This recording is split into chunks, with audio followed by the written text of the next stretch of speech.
Hello students, welcome back. MRS classes में आपका फिर से स्वागत है। और आज हम लोग बात करेंगे exercise 3.4 elementary transformation. Elementary transformation को यूज करने से पहले हम लोग इसके तीन बेसिक प्रॉपर्टीज को जानते हैं कि वो तीन बेसिक प्रॉपर्टीज क्या क्या है। तो सबसे पहले आप देखिए एलिमेंट्री ऑपरेशन या फिर इसी को हम लोग ट्रांसफॉर्मेशन भी बोलते हैं। तो सबसे पहला प्रॉपर्टीज क्या है? पहला प्रॉपर्टीज आपको दिया गया है interchange of any two rows और टू कॉलम्स।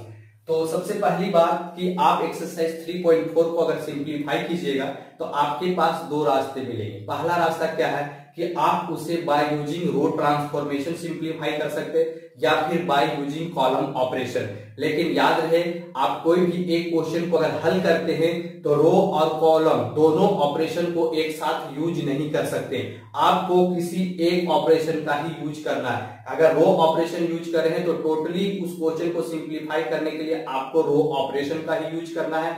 और अगर आप कॉलम ऑपरेशन यूज कर रहे हैं तो टोटली उस क्वेश्चन को सिंप्लीफाई करने के लिए कॉलम ऑपरेशन का ही यूज करना है। तो सबसे पहले मैंने दोनों को एक्सप्लेन किया है, रो को भी और साथ ही साथ कॉलम को भी।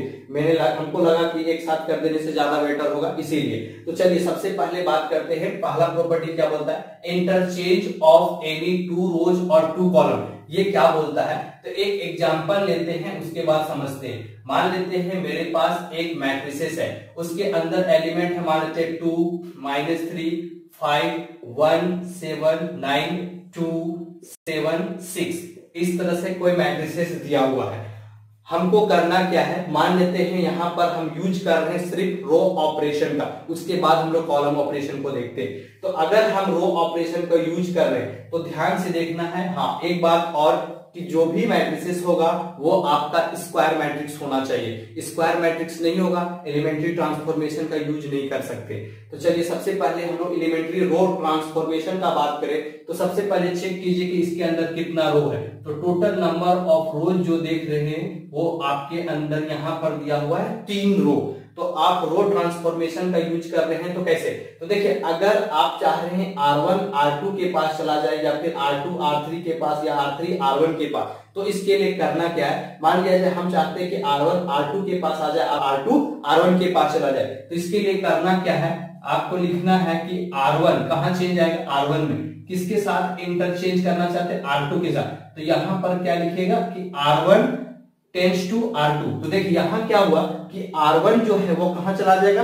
R2 में। लेकिन एक काम कर रहे हैं, आप इंटरचेंज कर रहे हैं। तो इंटरचेंज में ध्यान दीजिएगा, दोनों तरफ आपका एरो का चिन्ह होगा। मतलब R1 जो है वो R2 में चला जाएगा और जो R2 है वो कहां आ जाएगा? R1 में। ये हो गया इंटरचेंज, अदला बदली। अपने पोजीशन को वो क्या करेगा? बदल लेगा। जहां वो बैठा है अब R2 आ जाएगा और जो R1, जहां R1 के अंदर जो एलिमेंट है वो कहां आ जाएगा? R2 में। तो यही जो मैट्रिक्स है वो अब आपका क्या बन जाएगा? ये जो A मैट्रिक्स है वो आपका चेंज हो जाएगा।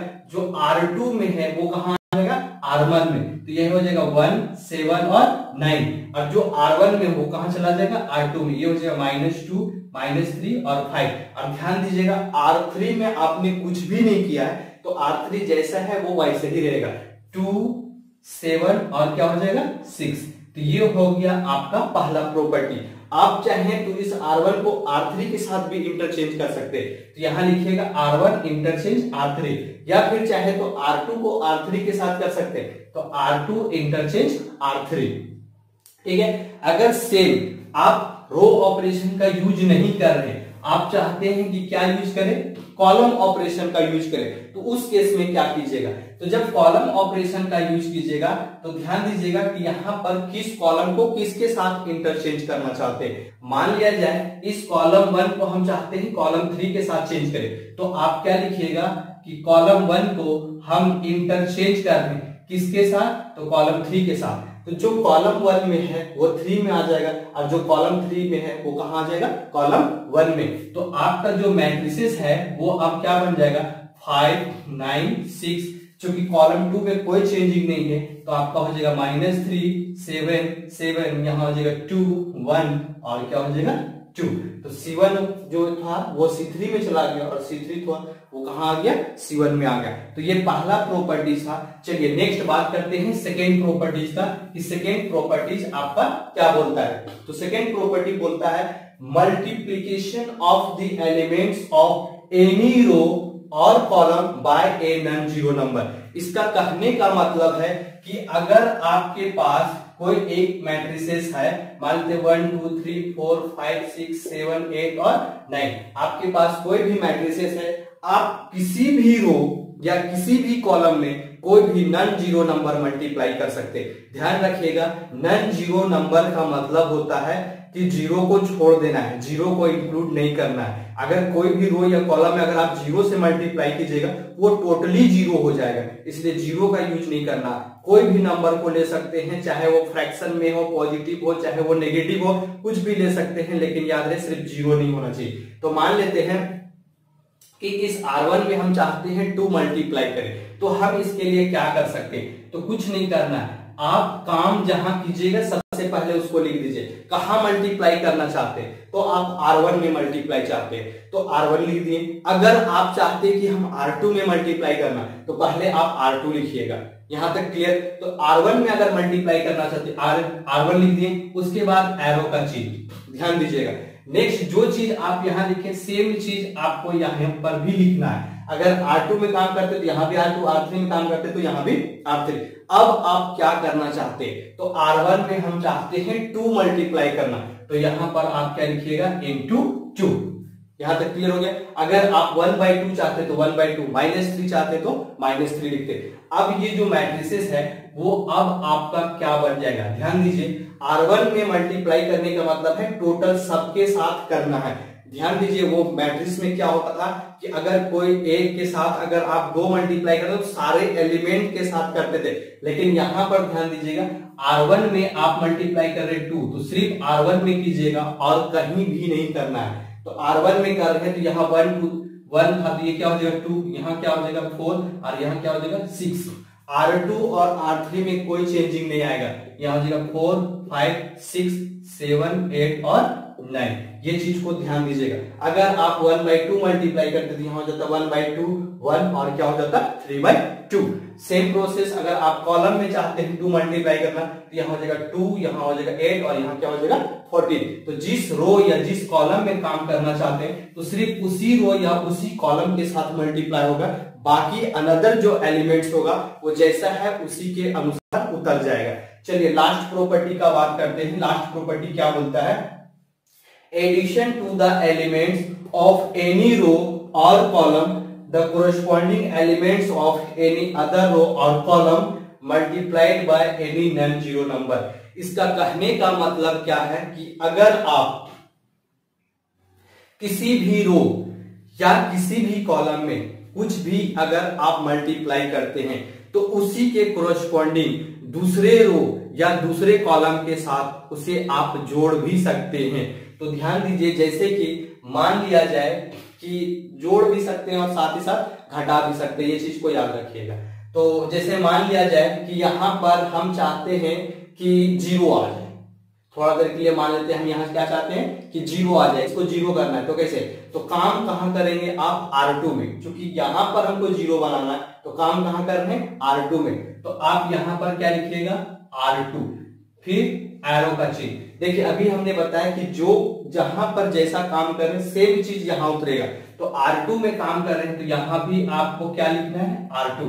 अब ध्यान दीजिएगा, यहां पर बोलता है कि R2 के कोरस्पॉन्डिंग उसी के साथ, R2 के कोरस्पॉन्डिंग किसी दूसरे के साथ जोड़ सकते हैं। तो मान लेते हैं R2 के कोरस्पॉन्डिंग क्या होगा? या तो ये R1 होगा या फिर ये R3 होगा। तो R2 के कोरस्पॉन्डिंग या तो R1 या तो R3। तो हम यहां पर चाहते थे 0 करना, तो मान लेते हम यहां पर क्या मल्टीप्लाई कर देते? -4 और इसके साथ क्या करते? जोड़ देते। तो हम यहां पर क्या लिखेंगे?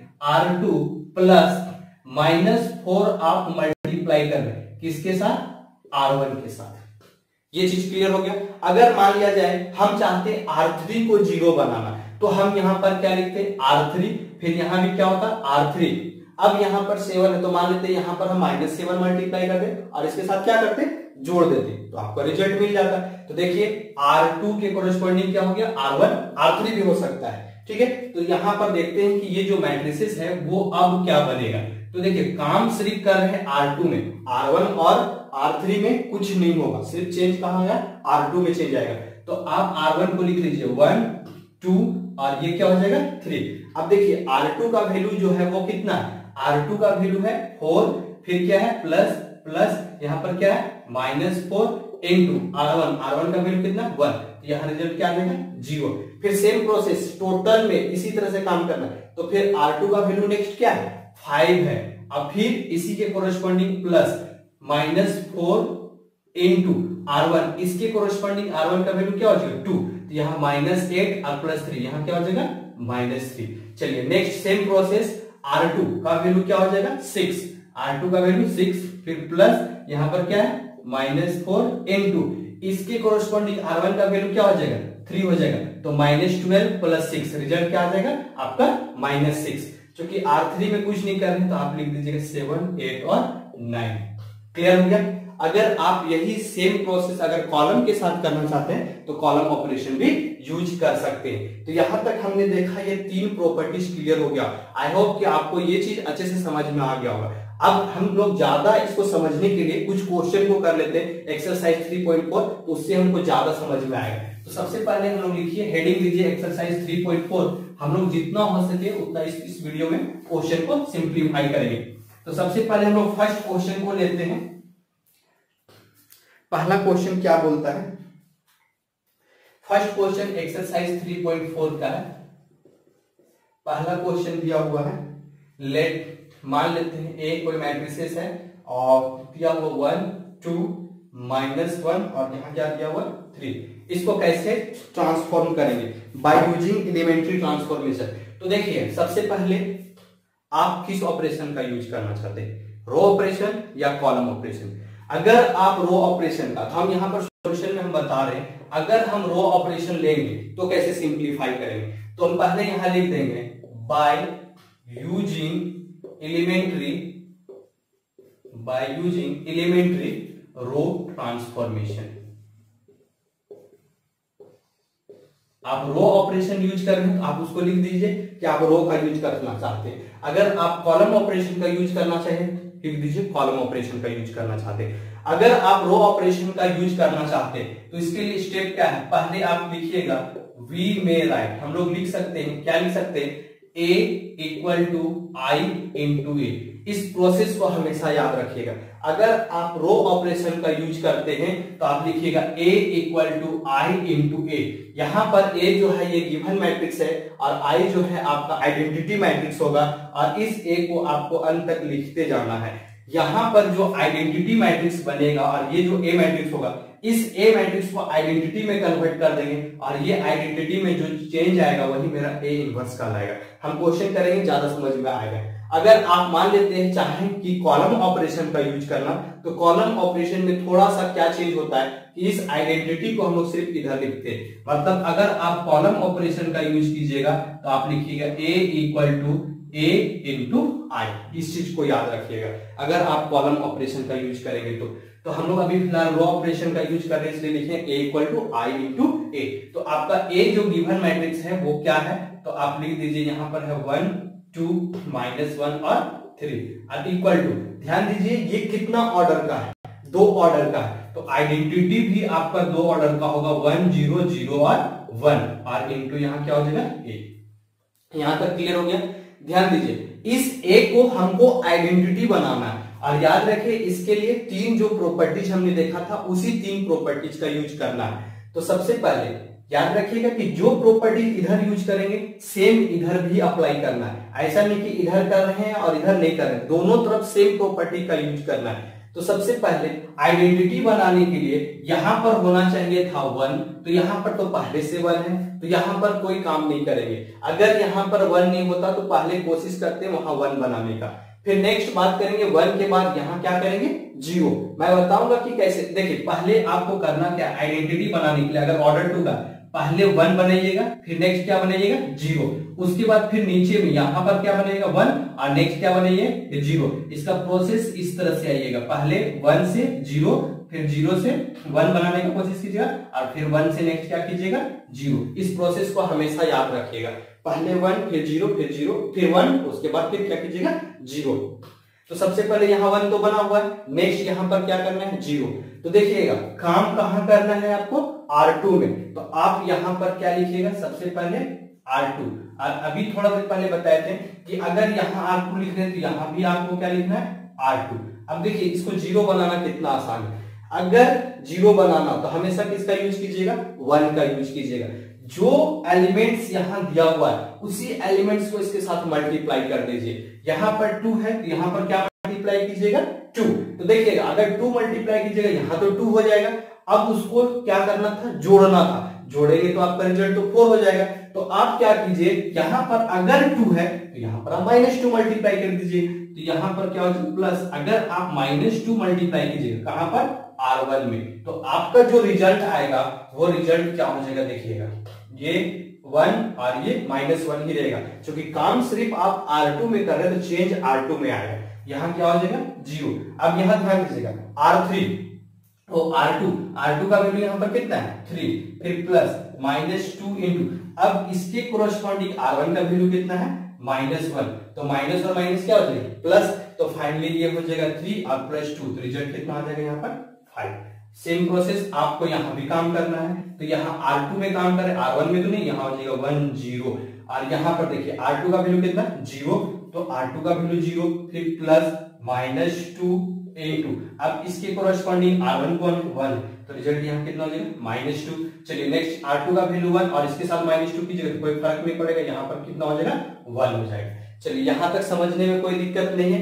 आगे आते हैं, आगे यहाँ पर हमको क्या बनाना है, देखिए 1 के बाद 0, अब 0 के बाद क्या बनाना है 1, तो नेक्स्ट यहाँ पर 1 बनाना है। तो यहाँ 1 बनाने के लिए आप क्या कर सकते हैं, तो काम कहाँ करना है, फिर से हमको काम करना है किसमें, R2 में ही काम करना है। तो हम क्या लिखेंगे, R2 में काम कर रहे हैं तो आप क्या लिखिएगा R2, यहां भी लिखना है। अब चूंकि यहाँ 1 बनाना है तो यहाँ 5 है, तो सिंपली उसका उल्टा आप इसके साथ मल्टीप्लाई कर दीजिए। 5 है तो 1/5 मल्टीप्लाई करेंगे तो जाहिर सी बात है 1 आ जाएगा। तो जो आपका मैट्रिसेस है वो अब क्या हो जाएगा 1 -1, यहाँ हो जाएगा 0 और यहाँ क्या हो जाएगा 1 और इक्वल टू, यहाँ पर क्या हो जाएगा 1 0, यहाँ पर अगर 1/5 करेंगे तो क्या होगा 2/5 और यहाँ कितना हो जाएगा 1/5। यहाँ तक क्लियर हो गया। चलिए अब नेक्स्ट यहाँ पर 0 बनाना है, तो इस दोनों रो को क्या करेंगे जोड़ देंगे। तो हम इसी चीज को क्या लिख सकते हैं, आप ध्यान दीजिएगा इनटू a लिखना ना भूलें। तो नेक्स्ट क्या करेंगे, R1 में काम कर रहे हैं तो यहाँ भी क्या लिखेंगे R1 अब प्लस यहाँ क्या हो जाएगा R2। तो जो मैट्रिसेस है वो अब आपका क्या बन गया, देखिए 1 0 0 और 1। अब यहाँ पर क्या होगा R1 प्लस R2, तो 1 -2/5 करेंगे तो कितना हो जाएगा यहाँ पर 3/5 और फिर 0 + 1/5 करेंगे तो यहाँ 1/5, यहाँ हो जाएगा -2/5, यहाँ हो जाएगा 1/5 और इनटू यहाँ क्या हो जाएगा a। तो फाइनली आपने देखा कि यहाँ पर क्या बन चुका है, आइडेंटिटी बन चुका है। तो आपका ये जो रिजल्ट आएगा यही मेरा कहलाएगा a इनवर्स का वैल्यू। जिस आइडेंटिटी को आप कन्वर्ट करके लाए हैं वही मेरा क्या कहलाएगा a इनवर्स। तो फाइनली हेंस a इनवर्स का जो वैल्यू होगा वो मेरा क्या हो जाएगा 3/5 1/5 -2/5 और ये क्या हो जाएगा 1/5। तो ये था क्वेश्चन नंबर 2 गिवन है a = 2 1 1 और 1। सेम प्रोसेस यहाँ भी हम लोग बात करेंगे by using elementary row transformation. तो by using elementary row transformation में हम लोग पहला स्टेप क्या करते हैं, a = आइडेंटिटी इंटू a। हमेशा याद रखिएगा a = I into a। a आपका कौन सा गिवन मैट्रिक्स है 2 1 और 1 और इक्वल टू आइडेंटिटी मैट्रिक्स है 1 0 0 और 1 और इनटू a। तो यहाँ इस एलिमेंट्री ट्रांसफॉर्मेशन को यूज करने के लिए मेरे पास 3 प्रॉपर्टीज था। पहला प्रॉपर्टीज क्या था कि आप कोई भी मैट्रिसेस को इंटरचेंज कर सकते हैं। तो देखिए क्या इंटरचेंज करने से कोई फायदा है, तो आप यहाँ पर देख रहे हैं कि अगर आप R1 और R2 को इंटरचेंज कीजिएगा तो यहाँ पर 1 हो जाएगा। तो हम अप्लाई कर सकते हैं कि R1 इंटरचेंज क्या कर सकते हैं R2, तो आपका जो मैट्रिसेस हो जाएगा वो क्या हो जाएगा 1 1 2 1 और इक्वल टू सेम प्रोसेस यहाँ भी हो जाएगा 0 1 और यहाँ क्या हो जाएगा 1 0। चलिए यहाँ तो 1 हो गया। नेक्स्ट यहाँ पर क्या बनाना है 0 बनाना है। तो काम कहाँ कर रहे हैं आप R2 में, तो कैसे होगा R2 में काम कर रहे हैं तो यहाँ भी क्या लिखेंगे R2, तो यहाँ +2 है तो यहाँ क्या मल्टीप्लाई करेंगे -2, तो यहाँ क्या लिखेंगे -2 इंटू R1। तो देखिए तो जो R1 है उसमें कोई चेंजिंग नहीं आएगा। पहले आप R1 जैसा है उसको उस तरह से लिख लीजिए इनटू A। अब यहाँ ध्यान दीजिए, यहाँ क्या हो जाएगा 0। नेक्स्ट R2 का वैल्यू यहाँ पर कितना 1, अगर यहाँ -2 मल्टीप्लाई कीजिए तो -2 + 1 यहाँ क्या हो जाएगा -1। सेम प्रोसेस R2 का वैल्यू यहाँ पर कितना 1 और -2 × R1 यहाँ पर क्या रहेगा आपका 1 ही रहेगा। और R2 का वैल्यू यहाँ 0, यहाँ -2 × R1 करेंगे यहाँ क्या हो जाएगा -2। अब चलिए नेक्स्ट यहाँ पर हमको क्या बनाना है 1 बनाना है। काम फिर से कहाँ करेंगे हम लोग, फिर से काम कर रहे हैं R2 में, तो यहाँ पर फिर से क्या लिखेंगे R2 और यहाँ भी क्या लिखेंगे R2। देखिए यहाँ -1 है और हमको बनाना है +1, तो क्या हम इसके आगे -1 नहीं लिख सकते हैं? अगर हम -1 मल्टीप्लाई कर दें तो ये ऑटोमेटिक +1 हो जाएगा। तो आपका जो मैट्रिसेस है वो अब क्या हो जाएगा 1 0, यहाँ पर है 1, यहाँ भी क्या हो जाएगा 1 और इक्वल टू यहाँ पर क्या हो जाएगा, अगर आप इसमें -1 मल्टीप्लाई करेंगे तो ये तो फर्स्ट में कोई चेंजिंग नहीं आएगा, यहाँ क्या हो जाएगा -1 और ये +2 * क्या हो जाएगा a। यहाँ तक क्लियर हो गया। नेक्स्ट उसको 0 करना है R1 को यहाँ पर, तो क्या अप्लाई करेंगे R1 में R1 माइनस क्या कर सकते हैं R2 कर सकते हैं, या फिर यहाँ -1 मल्टीप्लाई करें इसके साथ जोड़ दीजिए, बात वही है। तो आपका जो फाइनल रिजल्ट हो जाएगा 1 0 0 और 1 और इधर क्या हो जाएगा R1 - R2। इसको इसके साथ अगर आप माइनस कीजिए, देखिए R1 का वैल्यू 0, यहाँ -1, तो फाइनली यहाँ पर क्या हो जाएगा +1। अगर आप इसको इसके साथ माइनस कीजिएगा तो 1 में से -2 घटाएंगे, यहाँ क्या हो जाएगा -1 और ये -1 और यहाँ क्या हो जाएगा 2 × A। तो हमको A इनवर्स का जो वैल्यू मिलेगा वो कितना मिल जाएगा, A इनवर्स = 1 -1 -1 और 2। कंप्लीट। चलिए नेक्स्ट बात करते हैं क्वेश्चन नंबर 3 का। क्वेश्चन नंबर 3 क्या बोलता है? क्वेश्चन नंबर 3 है मेरे पास 1 3 2 और 7 है। क्वेश्चन नंबर 3 है आपका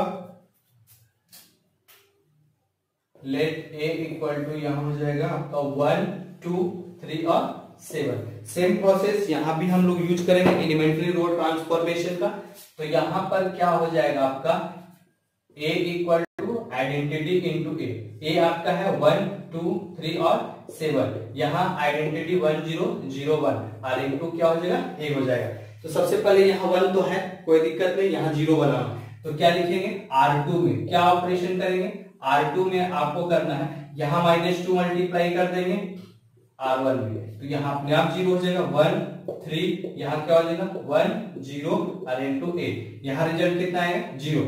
R2 का वैल्यू यहाँ 7 है और यहाँ -2 मल्टीप्लाई करें -6 + 7, यहाँ पर क्या हो जाएगा 1। चलिए नेक्स्ट यहाँ बात करते हैं R2 का वैल्यू यहाँ पहले से 0, यहाँ -2 मल्टीप्लाई करें तो -2, R2 का वैल्यू यहाँ 1 है तो यहाँ क्या रहेगा 1। चलिए नेक्स्ट यहाँ 1 तो बना हुआ है, कोई दिक्कत नहीं, यहाँ 0 करना है, तो काम कहाँ करेंगे हम लोग R1 में, तो यहाँ क्या लिखेंगे R1। अब देखिए यहाँ +3 है तो यहाँ क्या मल्टीप्लाई करेंगे -3 इंटू किस में मल्टीप्लाई कर रहे हैं R2 में। तो आपका जो मैट्रिसेस है वो अब क्या बन जाएगा, तो ध्यान से देखिएगा मैट्रिसेस आपका जो बनने वाला है वो क्या होगा, चेंज कहाँ आएगा R1 में, तो यहाँ पर तो कोई चेंजिंग नहीं आएगा, ये तो 1 रहेगा 0 रहेगा, यहाँ पर ऑटोमेटिक देखिए R1 का वैल्यू 3 -3 × R2, यहाँ क्या हो जाएगा 0 और यहाँ आपका क्या हो जाएगा 1 और इक्वल टू नेक्स्ट R1 का वैल्यू कितना है 1 प्लस -3 × R2 का वैल्यू कितना -2, तो यहाँ माइनस और माइनस क्या हो जाएगा +6 6 + 1 यहाँ पर कितना आ जाएगा 7, तो यहाँ क्या लिखेंगे 7। नेक्स्ट R1 का वैल्यू यहाँ पर कितना है 0 प्लस -3 × R2 का वैल्यू कितना 1, तो यहाँ क्या हो जाएगा आपका -3। नेक्स्ट ये है -2 1 × A, तो फाइनली लास्ट में आप क्या लिखिए आइडेंटिटी आ गया, तो A इनवर्स का जो वैल्यू हो जाएगा 7 -3 -2 और क्या हो जाएगा